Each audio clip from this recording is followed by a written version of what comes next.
This is the Overdue Homework Podcast.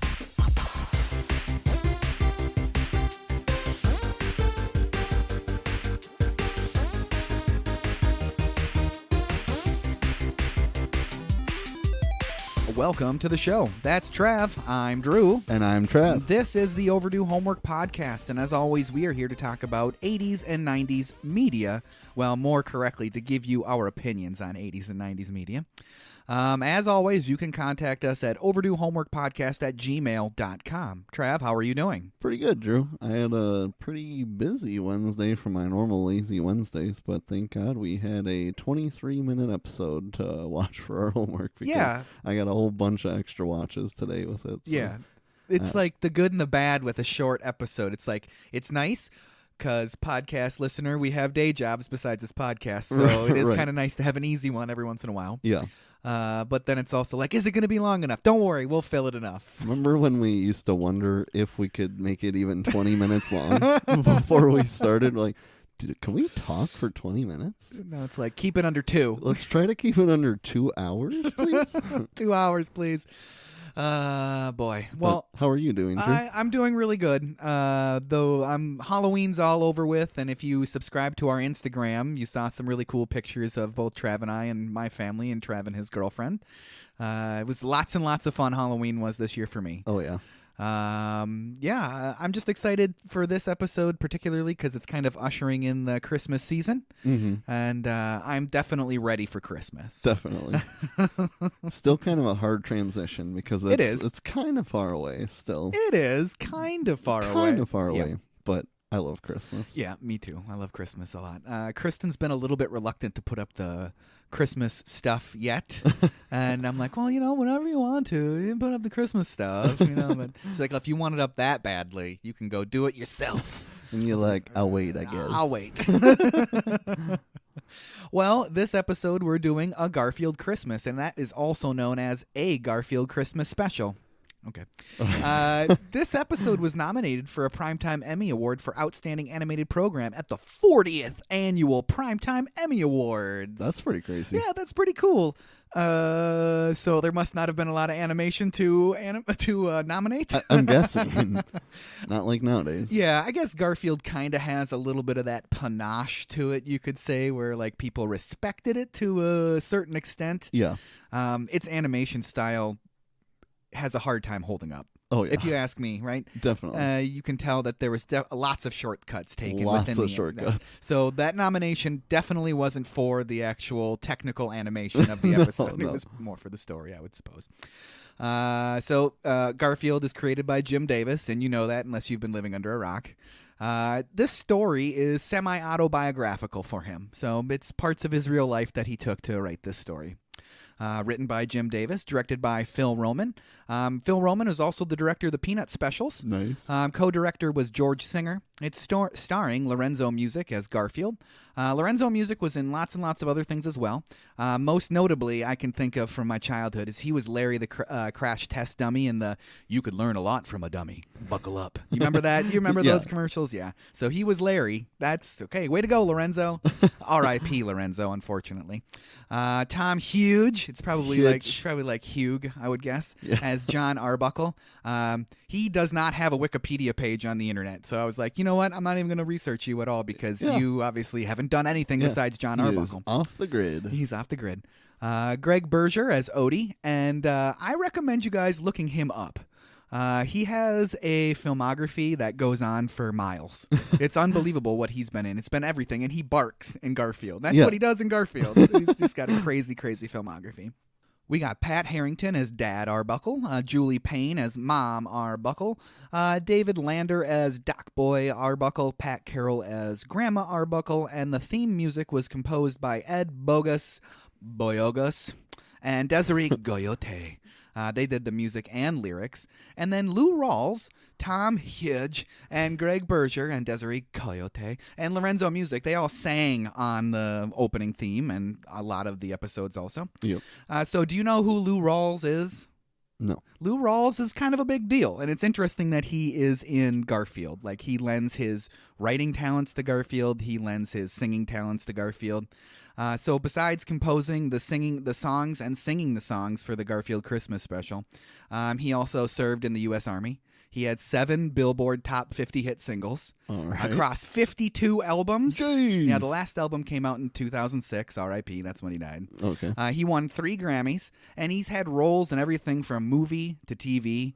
He's also done voice acting in the Rugrats and Hey Arnold. Boom. And for a time in the 70s, he was the spokesperson for Budweiser. All right. And you put on top of all of that, over his lifetime, he raised $250 million for the UNCF. That's holy crap. Unbelievable. That guy, like, he's kind of a big deal. Kind of a big deal. He definitely left a footprint. Sure, I'll write some music for Garfield. Garfield was produced by Phil Roman, and it was released originally on the CBS network, and it was released December 21st, 1987, and then it ran every year until its final air date in December 14th of 2000. Every year. Dang. I don't remember watching it every year. I don't remember it being on TV every year. Yeah. But apparently it was ran in conjunction most years with the Peanuts Christmas special. Okay. So it was either on before or after. But I seem to remember catching that Peanuts Christmas special quite often, but never like seeing Garfield on CBS also. Yeah. I don't know. I feel like I must have seen it on TV. Yeah, definitely. Because I didn't own it till like recently. I got it for Lauren years back because she loves it. But no, I definitely saw it on TV. I just don't remember it being on every year. 13 years in a row. Just don't remember it. Well, why don't we get into the episode? How does that sound, Trav? Let's break it down. So this episode opens with an exterior shot of John, Odie, and Garfield's house. They are in the Christmas spirit, and I like it. Inside the house, Garfield is sleeping in front of the fire. If you've watched any Garfield before this, you might have noticed, like, it kind of looks goofy in the house, right? It doesn't look right. Right. And I kind of thought, like, is that because this is a special, and sometimes there's different animation, different shots and stuff that you wouldn't see in the normal series? Yeah. No, it's a dream. Garfield, wake up. Good morning, John. No time for small talk, Garfield. It's Christmas morning, and you know what that means. Of course I do. Christmas means presents. Lots and lots of presents. First things first, Garfield. You can't open presents on an empty stomach. Here are your breakfast lasagnas. You may eat them all the way to the tree. Breakfast lasagnas. Breakfast lasagnas. So Garfield does just that, and there's something really iconic for me about Garfield eating those lasagna out of those lasagna pans. He scarfs them. Yeah, it's just one of those things. If you think of Garfield, and especially if you think of the series, you think of that animation of him just shoveling the lasagna into his face. Yeah. John has a giant present for Garfield, and he brings it in using a forklift, and Garfield is very impressed. Now, that's what I call a present. And it turns out it's a gift-giving gift. It can read your mind and give you anything you want. So John goes first, and he gets a hat. A hat. Come on, John. Come on, John. Come on, John. Can give you anything you want, and he wants a hat. He wants a hat. Then Garfield uses it, and the machine. Garfield uses the machine to its full potential and gets a whole bunch of precious gems. And this is just for starters. Now, this is what Christmas is all about. So greed. Apparently, I smell a little bit of a plot developing here. Yep. It's a classic true meaning of Christmas type of thing that we're going to be watching in this episode. So cue the opening song. Gimme, gimme, gimme. What did you think of the songs? We'll just talk about them right now. What did you think of those like original songs throughout this episode? They're all right. Yeah, they're all right. I think that they're kind of, cheesy, and you can tell that they were written for a kid's show, thanks to Rawls. But I think the time that was taken to write some original music for a show like this is cool. I like it a lot. Garfield is wishing up a storm and getting everything that he could want, gadgets and toys and electronics, everything that he wants. But like I said before, it is just a dream. Hey, Garfield, wake up. Oh, it's you. Leave a message. Guess what today is? I don't do pop quizzes before breakfast. That's just patented Garfield. This is just patented Garfield. It's Christmas Eve morning, and we're going to pack up our presents and go to the farm for Christmas. Won't that be fun? You got a real sick sense of humor, John. Garfield's lines are like surprisingly witty. I mean, they're obvious when he says them, but they're surprisingly witty, and they do make me laugh, even as an adult. I don't think I would have laughed at that as a kid, honestly. Right, but he's clearly the star now watching it. Yes. I mean, it should be obvious with the title of the show and all that, but He definitely carries the episode for me. That's for sure. So the whole family's going to be there where John and Garfield are going. John's parents and his brother, Doc Boy, plus Grandma. Garfield isn't super impressed. He wants to know why they can't basically come to him. And why does he have to go to the stupid farm? I kind of would feel the same way, I guess. Definitely. Really channeling those like 9-10-year-old emotions when you have to go to Grandma and Grandpa's for Christmas. I don't want to go, but it's always fun when you do go. Yeah. So with the car loaded up, they hit the road, and you noticed, of course, that the car was basically just sliding along the road in the animation. At one point, I looked at Chris and I said, it must be really icy. Yeah. A lot of black ice. Garfield is giving protest in the car, and John thinks that he can almost smell his mother's cooking, but that's not what Garfield smells. Nope. What do you think Garfield smells? Dog breath? I'm guessing dog breath or a little poo-poo on Odie's butt. Maybe. John's just cutting the cheese in the car, just ripping farts. Ripping. Roll the window down, John. Come on, John. So Christmas is John's favorite holiday, and he loves the decorated homes, the smiles on everyone's faces. Well, almost everyone's face, because Garfield's not smiling. No. And the best part, according to John, is watching the faces of children and sharing the stories from his Christmas as a child. That's okay, great. Does he just go around talking to strange kids? Like, hey, you want to hear about my Christmas as a kid? Not really. Go away. Okay, well, this is what happened. Dad goes down the tree. So it's so like when John and Doc Boy were kids, and then Garfield is just like, oh boy, here we go, as if he knows he's going to break into song. Yeah. So cue song. Dad would chop down the tree. Chores. Mom would fix up a meal. Work. That doesn't look like John's mom in that picture when they flash to that during that song at all, does it? It doesn't. No. It looks more like Grandma. Yeah, definitely. I got a little conspiracy theory that we'll dive into a little bit later. Doc Boy would get in the way. Fighting. Big fat hairy deal. Decorating the tree. Gardening. Wiring all the lights. Electrical contracting. Wrapping boxes and writing out cards. Office work out of sight. The special gifts of Christmas. Christmas. That really make it great. It's so great. Are the insomnia and the anxiety kids get from having to wait. Kids still have insomnia and anxiety these days, but it's for completely unrelated reasons, unfortunately. Can't wait for Christmas. Wake me when it's through.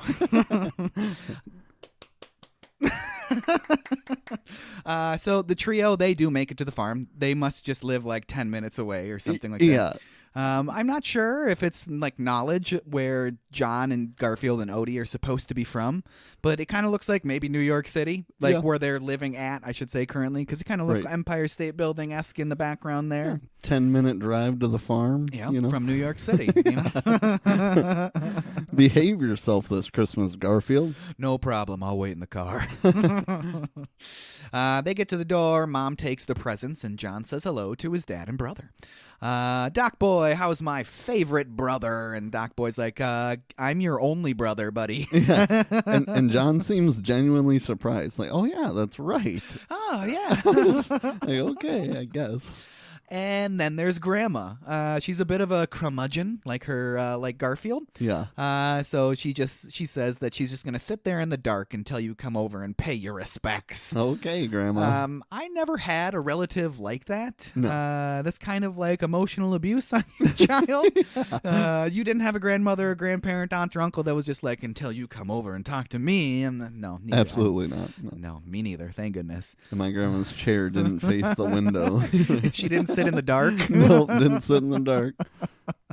So John says, Merry Christmas, Grandma. Like, I guess I'll acknowledge you immediately. Yeah.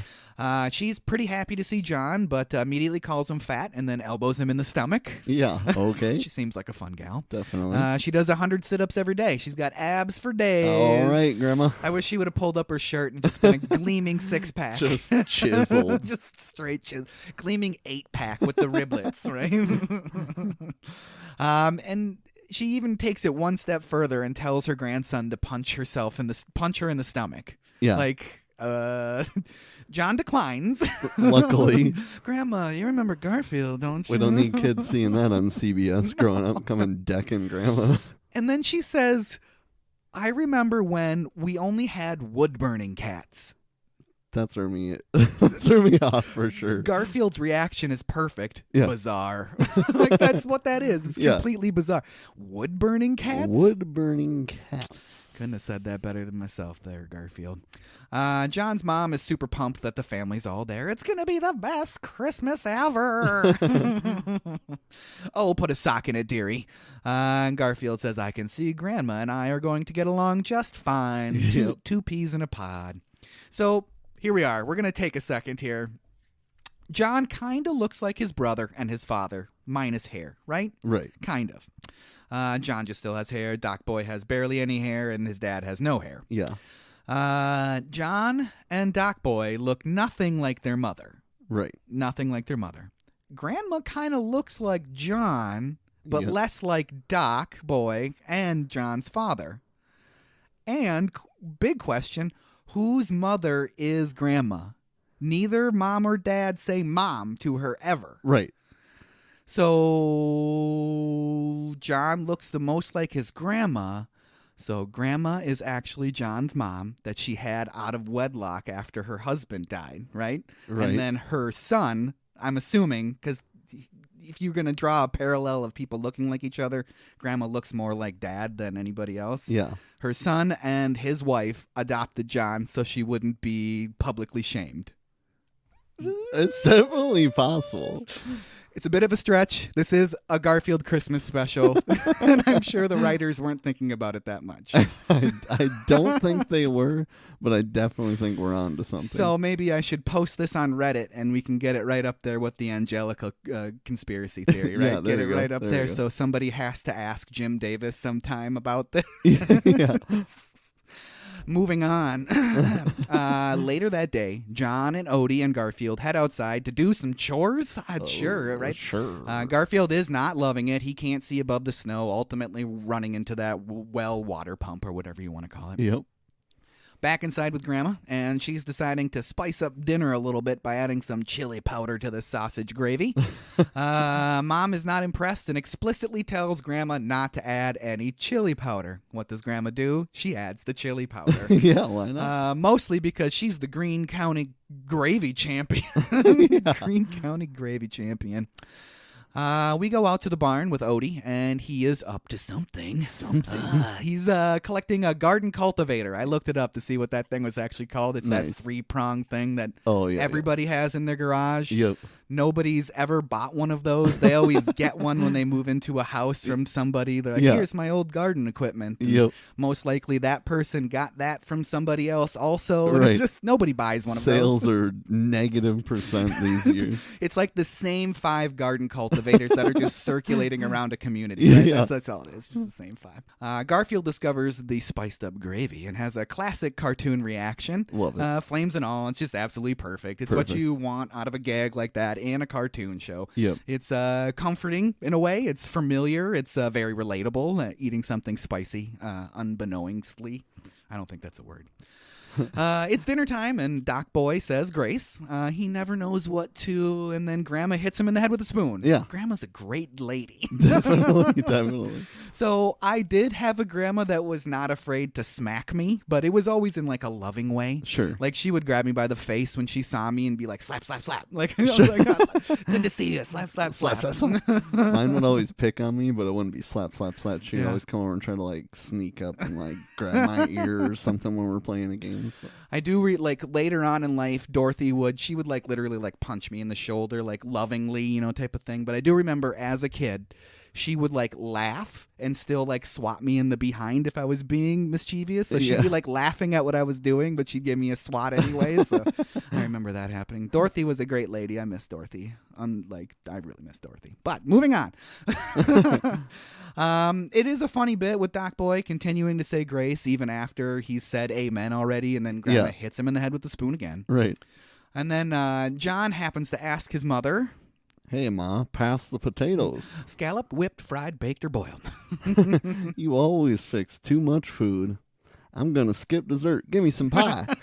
Apple, peach, pumpkin, blueberry, cherry, banana cream. That's a great bit. It's pretty funny. Yeah. Grandma's feeding Odie and Garfield underneath the table, and after they pan back up above the table, Dad says to Grandma, "You sure are packing it away, Grandma." And then her bit is the weirdest thing ever that she would say to her supposed son. We're going to assume he's his son. "I'm eating for two now, dear." What? Okay, Grandma. Such a weird joke. You better get her back in front of the window. This is getting weird. Wait, she hasn't started even talking to the cat yet. Welp, dinner is over, and John offers Garfield some leftovers, like a whole ham. Yeah. Garfield, no one touched this, so here you go. It's a whole ham. Garfield declines, and that just surprises John because Garfield's already had his fill of food. Yep. It's time for us to trim that tree. Odie's collecting string this time for his whatever he's making. We don't know yet. Grandma and Garfield have a little bit of a moment, and their relationship seems to strengthen a little bit. With only the star to put atop the Christmas tree, Dad says a funny thing, and it's kind of like it makes sense. Like, I've never thought of this. Why not put the star on the tree before you raise the tree? Yeah. Mom says that's not the Christmas spirit. But ultimately, John gives Garfield a mission to complete. Yeah. And he says, "You'll be a hero, Garfield." He just has to bring the star to the top of the tree. Garfield takes on this mantle, and he succeeds in his task, only to be stricken with fear of heights at the top of the tree. So he falls down through the tree for a bit of physical comedy. Yeah. It's the whole thing, cats climb trees, and then they can't get back down. Whoever invented Christmas trees should be drug out into the street and shot. What a great thing in a kid show. That was a little risky for CBS, but some real Christmas spirit right there. They plug in that tree, and it's beautiful, and everybody just goes, "Ooh." Their mouths look increasingly weird every time I would watch the episode. I'm like, your mouth looks so weird, man. And then Garfield, of course, says, "Nice touch." And I wouldn't have known this if I hadn't watched also the Thanksgiving special after watching one of these episodes and then watching the one where they go on vacation. That's a reoccurring line in the Garfield specials. Garfield at some point says, "Nice touch." Oh, okay. Okay. It's time for Mom to play the piano, and she's going to play her own original song that everybody knows. Yeah. Originally, Grandma and Doc Boy also take turns at the piano during this scene, but it was edited out in 1991 for time so they could put more commercials into it, and we're left with the version we have today. All right. You can find it on YouTube. I'll put the link in the show notes. And I didn't mention this at the beginning of the episode. If you've made it this far, you're going to get a treat. No, you're not. There was no real sources for this episode, so there's going to be no links for the sources. Yeah. Just a lot of Wikipedia. I don't mind the song that they sing. It's, it's an interesting, it feels like a Christmas song, and ultimately it's just a vessel for us to get some more backstory from Grandma. Yeah. She misses her husband. He was a good provider, but he wasn't an affectionate man, except for Christmas. Dads, man. Dads.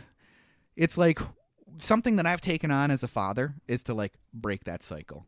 Yeah. Tom did better than his father, and ultimately I want to do better than my father did. Not saying Tom was a cold man that didn't show affection, but, he was still holding on to a lot of those things that men are expected to do and stuff, and I really want to break that cycle with my son and my daughter especially. For sure. It's okay to be sensitive, man. And then, of course, the song ends with, "Keep Christmas in your heart." Great song. Great song. With the song done, it's time for Dad to tell the boys their traditional Christmas story, Binky, the clown who saved Christmas. It's kind of too bad that we don't get any more Binky than Dad's impression of Binky. Yeah. Why not 10 seconds of the story? Wavy, transition lines into the beginning of the story, wavy transition lines out. We don't have to hear the story at all, but... he was a super crazy character. Do you remember Binky from the Garfield Garfield and Friends show. Do you remember Binky? Binky sounds familiar, but I don't really remember it. He's kind of like a cross between Krusty the Clown and Bozo the Clown a little bit. Okay. It's weird to use Krusty because The Simpsons didn't come out until 89, and Garfield was on the air well before 89. But he reminds me of Krusty in like his color scheme especially. Yeah. So with a little bit of prodding, Dad finally gives them the impersonation that the John and Doc Boy want. Hey, kids!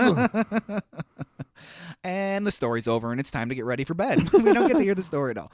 John is super pumped for bed. Super pumped. All right! Yes! I get that they put this stuff in the episode so that they can make it relatable to children. Right. Because John and his brother Doc Boy are like middle-aged men. Middle-aged men. Right? Yes. And they're like enthralled with a Christmas story. Their father's they're pumped to go to bed, so they're like role-playing these kids' roles for children that are watching this show. But it's, as a 40-year-old man watching this, I'm like, man, they're being weird. Yeah, like somehow they're still giving Christmas lists to their parents, and they know they're going to get half that list. Oh, boy, it just, Christmas is a real tradition in the Arbuckle household, I guess. Yeah.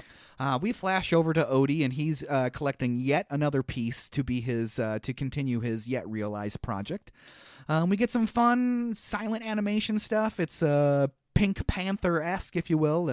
I enjoy the dialogue-less animation. It feels like very vintage, and it's like kind of an important thing to me to have that represented in animation, because you watch a lot of that animation from the 50s and 60s and even into the 70s.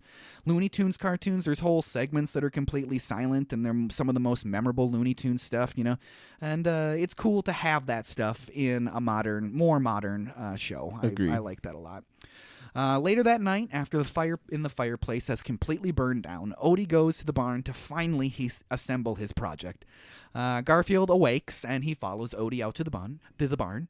A fun song accompanies this scene. It's such a weird song. You can never find an elf when you need one. When an elf is what you need, his energy, his speed. And then comes that magical moment.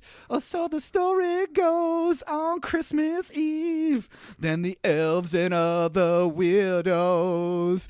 Things are better than your fantasy. Weird song. Like elves and other weirdos. Like, what a weird song. But the moral of the song is, when you're not looking for an elf, you get one when you need one, I guess. Garfield, watching Odie in the barn, discovers the bundle of letters in the box. Letters from 50 years ago. It's the magic of Christmas. Yeah. Back in the house, Doc Boy and John are bugging their father in the middle of the night to open Christmas presents. Yeah, come on. Would you ever put your bed right next to your door? No. That's the weirdest thing about that scene to me. Not the fact that, again, they're middle-aged men waking up their father at 1:30 in the morning. Technically, it's Christmas morning. Dad, are you awake? Dad. And then they wake him up, turn on the light, but Mom doesn't wake up. No, Mom doesn't wake up. She is lights out. Yeah, she must have a pill addiction or something. She has definitely got an addiction. Ultimately, Dad tells them to go to bed. And it is funny, as they're walking away, Doc Boy says, technically it is Christmas. And then John says, well, I know that and you know that, but... The next day, it's Christmas morning, and the boys get asked, what do you want to do first? Chores? Breakfast? Presents? Of course, it's presents. Duh. Chores. Oh, what a wonderful Christmas, and things are starting to really wrap up. The presents are opened, but wait, the cat needs to give Grandma a gift. Yeah, duh. It's the letters, and those letters are love letters from her dead husband that are just hanging out in the barn. Hanging out in the barn. Just hanging out in the barn. This has got to be part of the family who's parent conspiracy. It they're hiding the letters in the barn. We can't ever find them. Okay. Yeah, maybe it's not even out of wedlock. Maybe Grandma and Grandpa are actually John's parents. Yeah. Maybe that's what it is. Great job, Garfield. You did it. You saved Christmas, and you learned a lesson at the same time. Wow. Christmas is more than presents and food. It's about the ones you love the most. And especially Odie's gift. It's a back scratcher. It's a back scratcher. What else would you want to give your friend that's a cat? Yeah. It's Garfield's favorite gift, and it isn't gems, gold, or electronics. It's homemade, and it's a gift from Odie's heart, his friend Odie. We get that nice touching hug. Yep. And then we get the final line from Garfield. Christmas, it's not the getting or the giving, it's the loving. There, I said it. Now get out of here. It's a good old-fashioned Christmas down on the farm. Roll credits. What did you think, Trav? Did you like it? Oh, yeah. It's definitely solid Christmas rotation. 5 times in a row is a little much. A little much. But I did do that today. Yeah, absolutely. It was kind of fun to watch it with 1.5 speed when some of the songs are going. But yeah, it's obviously good. I mean, I love Garfield. He carries it. I like Garfield more than I like the Garfield Christmas special. Truth. But Truth. What do you think about it? I will mirror that sentiment. Like, Garfield, the times Garfield is speaking, the times Garfield is on the screen are the times that matter in the show. The rest is just kind of like, meh.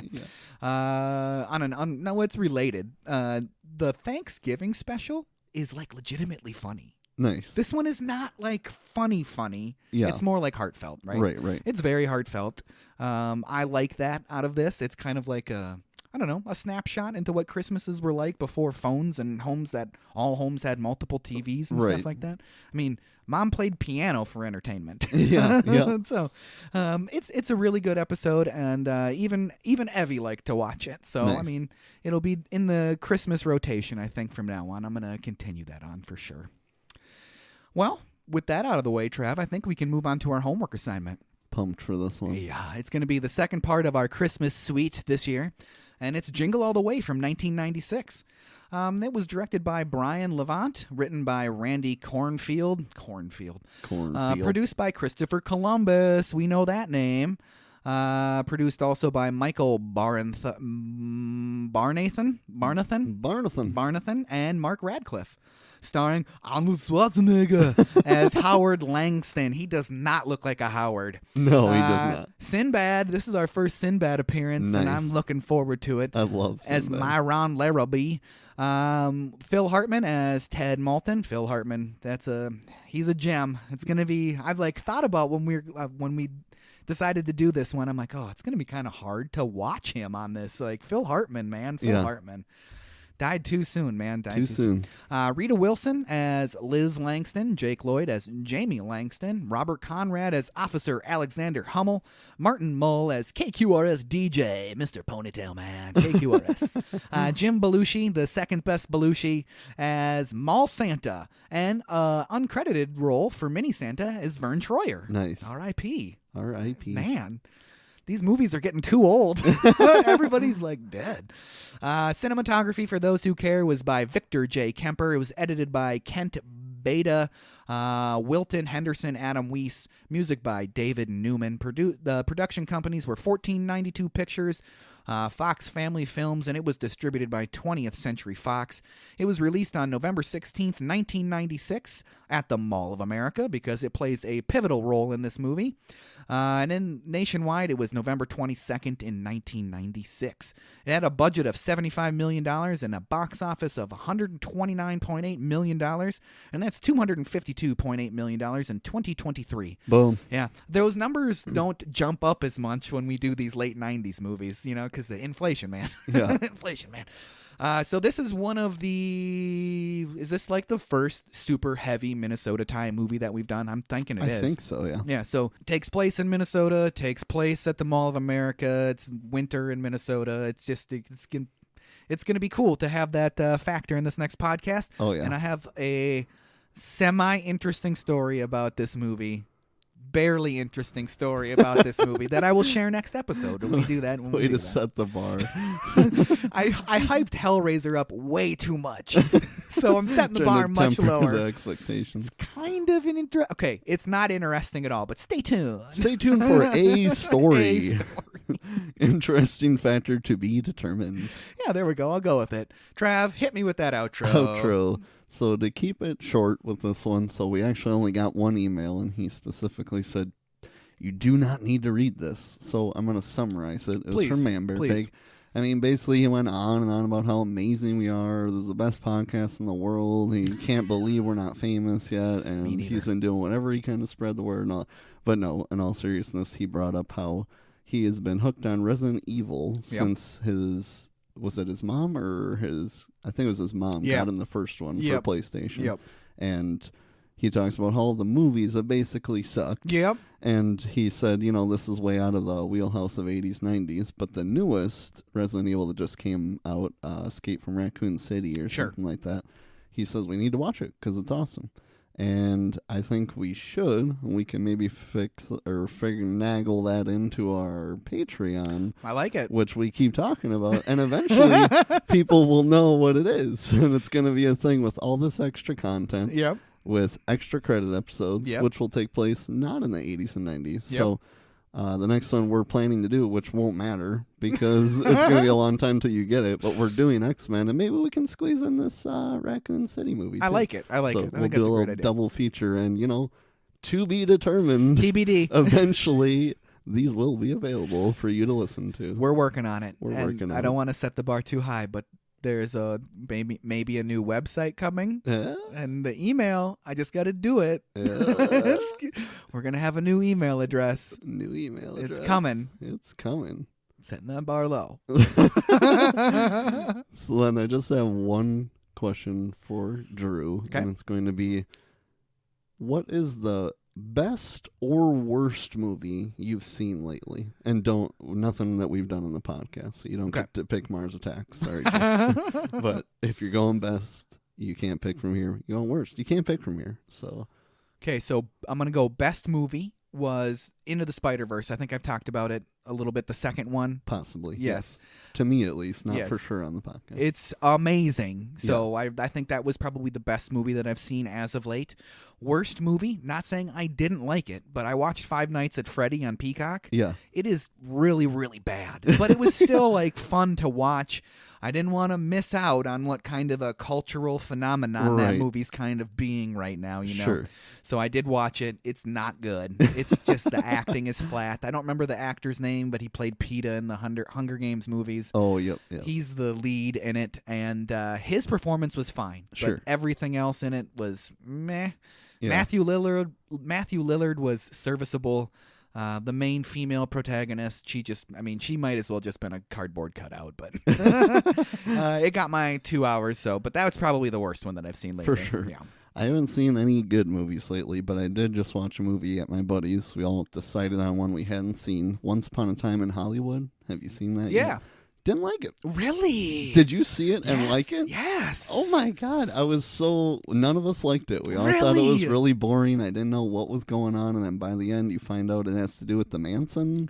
Right. But it's like a fictionalized version of the Manson murders, right? Right. And and he's neighbors to the victim. Yep. And I don't know. Brad Pitt saved it to make it at least interesting throughout. But Leo was way too good of an actor and my favorite to pretend to be a bad actor. It just didn't work for me in the movie. By the time you figure out what the hell's going on, I feel like you get the weirdest ending ever, and it was 2 hours and 40 minutes long.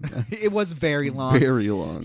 That trend of 2.5 hour plus movies, 3 hour plus movies now that are coming out, I don't need that. I don't need that. I really don't. Keep it under 3 hours at least, please. If it's not working in Marvel movies, don't do it in something else, please. So I will tell you why I liked Once Upon a Time in Hollywood. Let's hear it. So I liked that movie because it made me think of Pulp Fiction. Okay. Because it's I love Pulp Fiction. Right. It had a similar vibe to me for that, and maybe it's like rose-tinted glasses, but it's really hard for me to watch something that Quentin Tarantino does and be like, I didn't like that. I almost feel like I like it. I like it. I usually do love everything he does.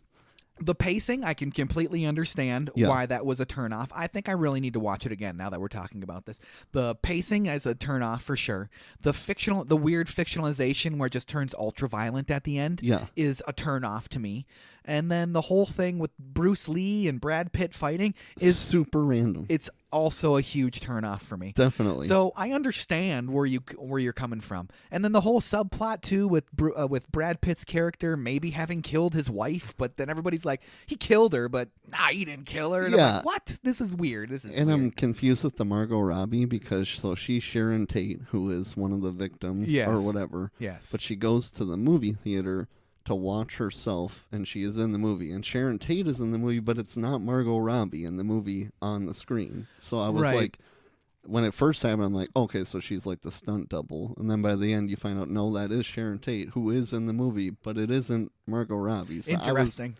I was lost. So I need to watch that movie again. I think I really need to reevaluate that movie again because I completely hear where you're coming from, but I saw it in theaters when it came out. So it's been a while now. I need to go back to that movie. I really do. Prepare 3 hours of your life. That's the hardest thing about rewatch. Okay, I'm not going to complain about movie links anymore, but I'm going to complain about it for a second. When you want to rewatch a movie, you're investing 3 hours? 3 hours. And I'm so glad we chose the 80s and the 90s because everything comes in at an hour and a half. Yeah, definitely. we still stretch some longer than that. Yes, it's true. But I think the trend of that needs to end. The trend of longer and longer movies. I know seats are more comfortable than ever, but I really don't want to spend that much time in a theater. Agreed. I really don't want to spend that much time. I don't want to finish the entire large popcorn while I'm in the theater. It's gone already. How much movie is left? 2 hours of movie. 2 hours? Oh, man. Yeah, they don't even do free refills anymore. No? They don't, which is ridiculous. They're like, COVID, we can't do free refills. COVID's gone. Give me my free refills back, please. Nah, man. Nah. You're going to pay $25 for this popcorn. Pandora doesn't go back in the box. Not anymore. You're right. It does not go back in the box. But that's going to wrap up our episode today. So make sure you are following us on Instagram and Facebook at Overdue Homework Podcast. Make sure you are emailing us with anything at all at overduehomeworkpodcast@gmail.com. And as always, make sure you tune in to the next exciting episode of the Overdue Homework Podcast.